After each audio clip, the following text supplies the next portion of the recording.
Charles Robert Darwin foi um importante naturalista nascido no dia de 12 de fevereiro de 1809 na Inglaterra, mais precisamente na cidade de Shrewsbury. Esse importante pesquisador, desde muito jovem, já demonstrava seu amor pela ciência, dedicando-se às suas coleções e a realizar experimentos com seu irmão em um laboratório de química. Darwin ficou conhecido por sua obra A Origem das Espécies, que contribuiu para o entendimento da evolução e atualmente é considerado um dos livros acadêmicos de maior influência na história. Darwin nasceu numa família abastada, tradicional e religiosa, e era filho de Robert e Harry Darwin, 1766-1848, e de Susan Wingate, nascimento 1765 a 1817. Teve 3 irmãs e um irmão. Sua mãe faleceu quando ele estava com apenas 8 anos de idade.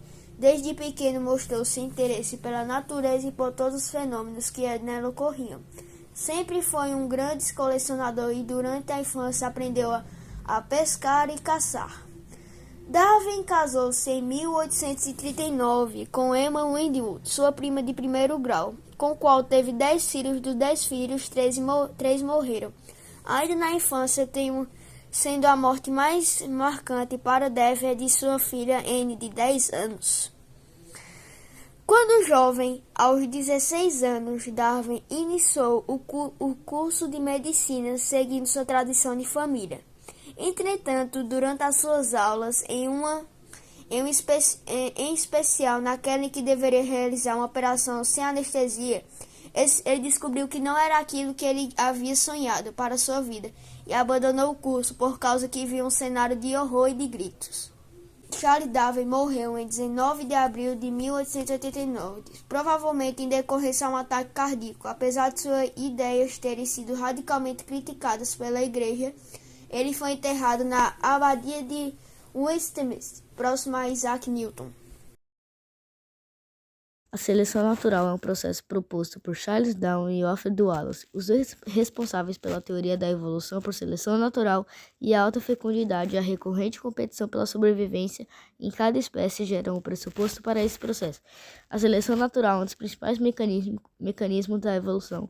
De uma maneira bastante simples, podemos dizer que a seleção natural é um processo em que os organismos mais aptos são selecionados, sobrevivem no meio, reproduzem-se e passam as suas características aos seus descendentes.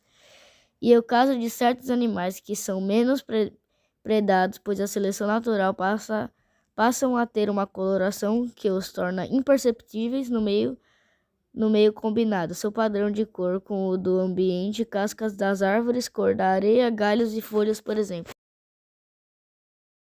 Quando falamos em evolução biológica, geralmente o primeiro nome que nos vem à mente é o de Charles Darwin. Entretanto, não podemos atribuir todos os méritos a ele, já que Alfred Wallace também havia percebido muitos dos seus aspectos que Darwin apontou em suas observações e que guardou basicamente em segredo por mais de 20 anos.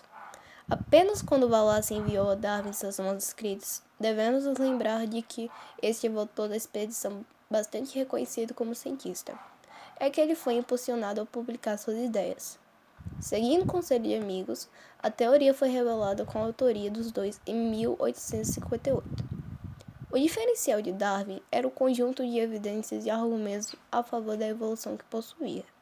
Esse fato, somado à sua posição de destaque no meio científico e à publicação do livro A Origem das Espécies por meio de seleção natural, é o que faz com que, na maioria das vezes, apenas ele seja lembrado.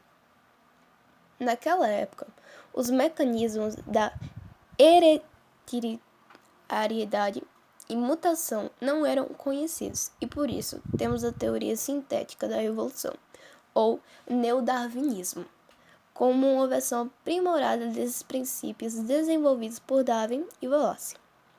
Primeiros aspectos da teoria da evolução. Em qualquer grupo de espécies, todos os indivíduos possuem ancestrais em comum, em algum momento da história evolutiva.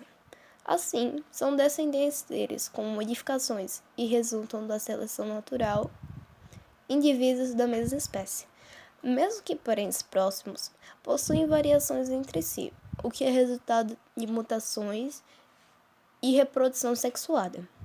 Algumas dessas variações são hereditárias, ou seja, podem ser transmitidas para a geração seguinte. A limitação na disponibilidade de recursos faz com que os indivíduos de uma população lutem, direta ou indiretamente, por esses recursos e pela sua sobrevivência. Dessas variações, algumas podem ser vantajosas, permitindo que alguns nesse cenário destaquem-se e outros não. Esses últimos podem não sobreviver e tampouco reproduzir-se. Aqueles que sobrevivem, os mais aptos, podem transmitir à prole a característica que permitiu sua vitória, caso seja hereditária. Esse processo, denominado de seleção natural, resulta na adaptação de determinados indivíduos ao ambiente e também no surgimento de novas espécies.